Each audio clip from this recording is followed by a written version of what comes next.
What inspired the architecture of the famous Hallgrímskirkja in Reykjavík? Svartifoss, which translates to the Black Waterfall.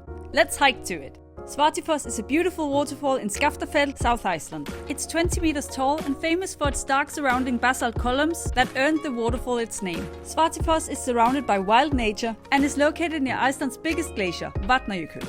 It's a short but steep hike to the waterfall, and you'll need proper hiking boots for it. There are various trails in the area, but we took the most direct one to reach the waterfall. It was around 2 kilometers one way from Skaftafell camping area. It took us 30 minutes to hike to Svartifoss, but it's said that it takes around 45 minutes on average. On the way you'll pass a few other beautiful waterfalls, such as Hundafoss, which translates to Dog's Waterfall.